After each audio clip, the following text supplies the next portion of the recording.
Welcome back to Brainflow TV again, everybody. It's your host with the most. I haven't posted on this channel in a while, but for those of you who follow my other channel on SoFlow TV, I hope you subscribe here as well for the content. We're about to turn it up. Anyhow, this story right here, this is big news. And the minute I saw Snoop Dogg get involved, I already knew it was going to happen because if you follow Snoop Dogg, you will know that he was at Donald Trump's roast. I don't know. It's something these rich, wealthy, and powerful people do. They roast each other and say the worst things. And Snoop got on stage and said the worst things about Trump, and he laughed about it. So all the other stuff that Snoop played up over the years of Trump's presidency, he might have been feeling that way, yes.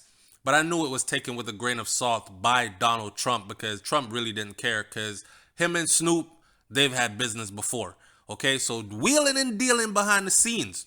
Donald Trump has pardoned Death Row Records co-founder and former drug kingpin Michael Harry O. Harris after a secret campaign by rapper Snoop Dogg to get him released.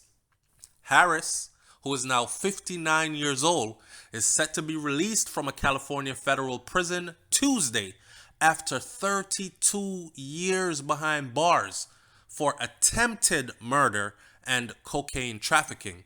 Snoop Dogg, who rapped under Harris's infamous record label in the 90s alongside Dr. Dre, Tupac Shakur, Snoop enlisted Ivanka Trump, Jared Kushner, and justice reform campaigners to convince Trump that Harry O was worthy of this pardon.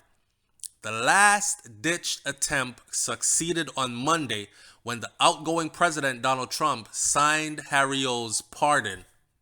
Wow. Wow.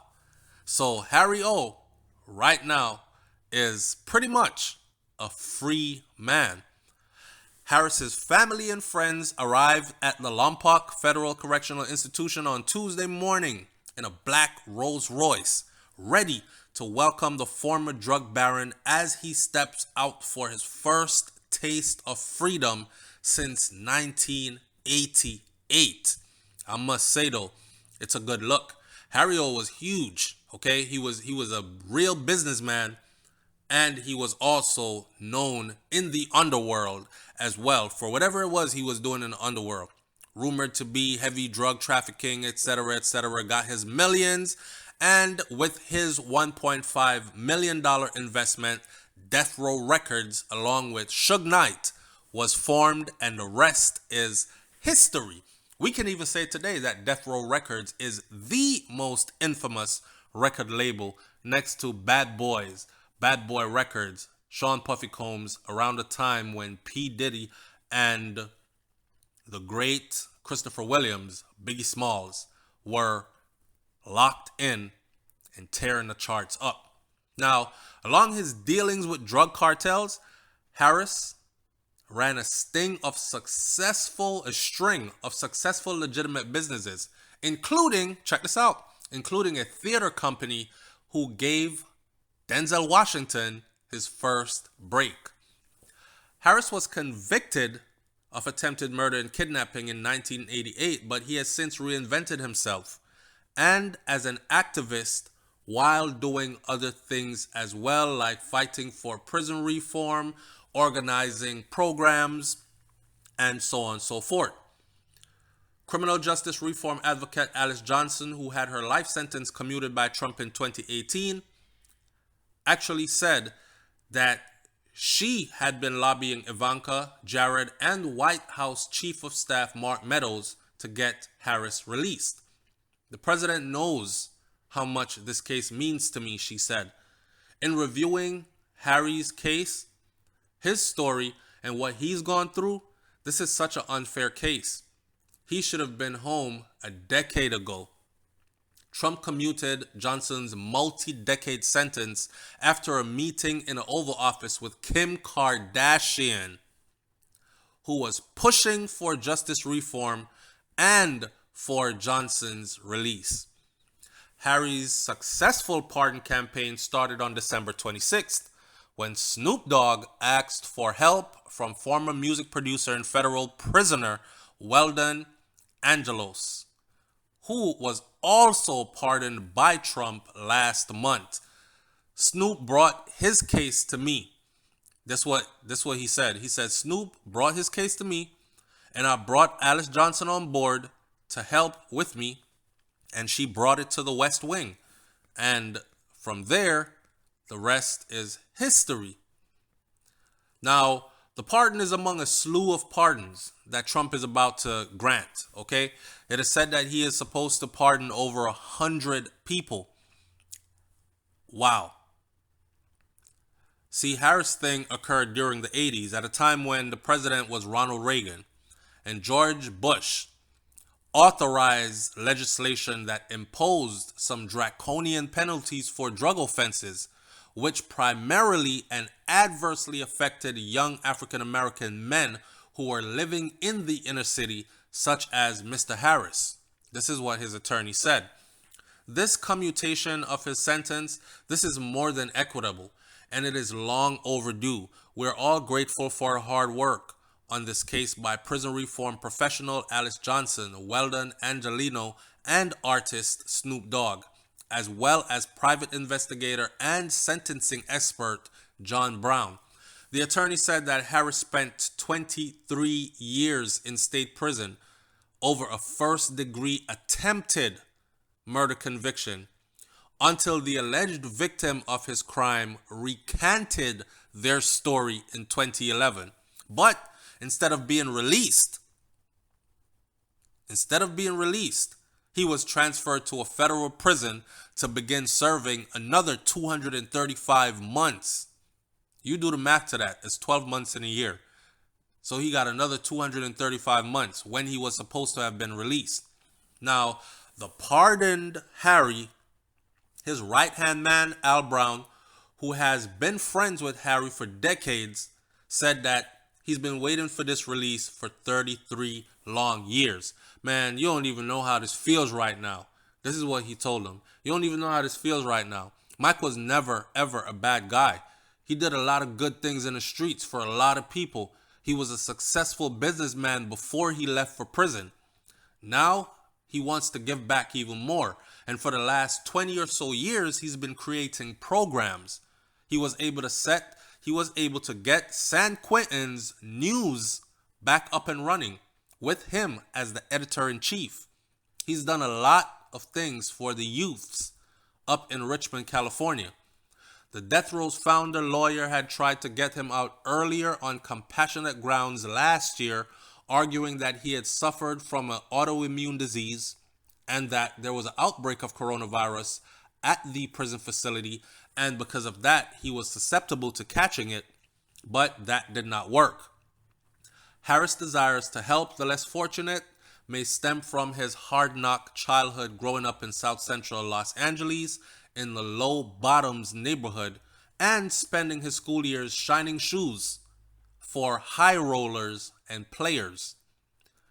He had a musical upbringing, classically trained by his next door neighbor, Mistress Payne, as a pianist, and joined his school band playing the trombone and the drum. He also went on to take classes in acting in college. All this before all the drama came. But by the time he was age 20, he started selling crack cocaine, making close connections with both the infamous Bloods and the rolling 60s Crips gangs and powerful people in the underworld, of which it is said that he himself became a powerful figure in the underworld as well.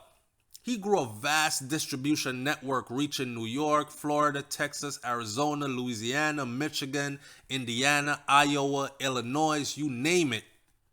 Now, alongside his drug empire, Harris also launched the limousine company, a deli, an electrical contracting business, and a Beverly Hills hair and beauty salon, all aided by his ex-wife Lydia, who he met just 2 years before his incarceration, and who he married and then divorced while he was in prison.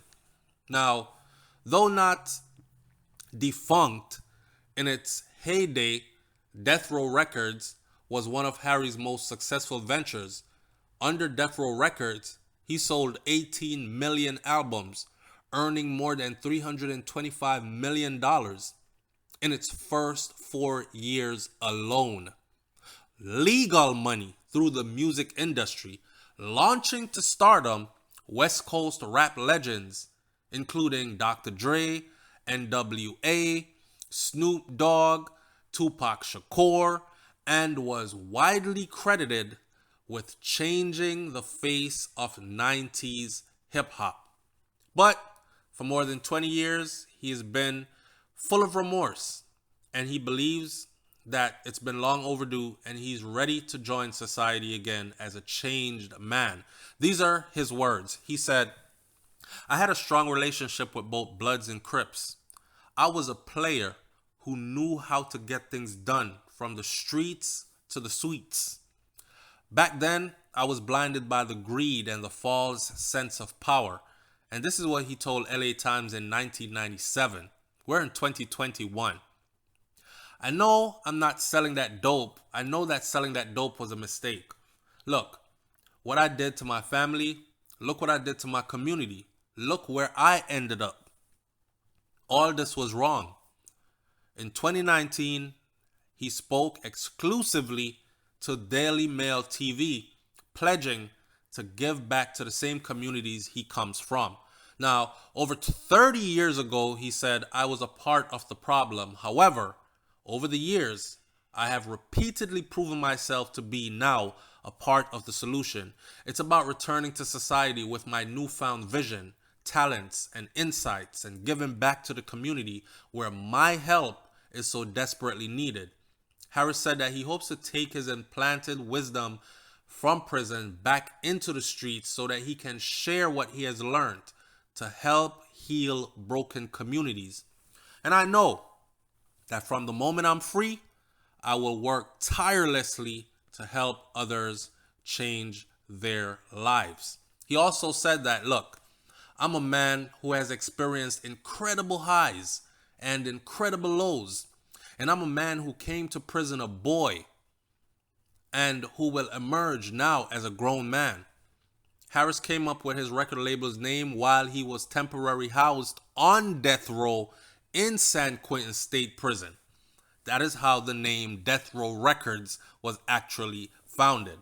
Now, after the death of Tupac Shakur in 1996 and the departure of some of the label's biggest act, Death Row's success began to dwindle, and the co-founder, Suge Knight, he wasn't paying Harry what Harry deserved.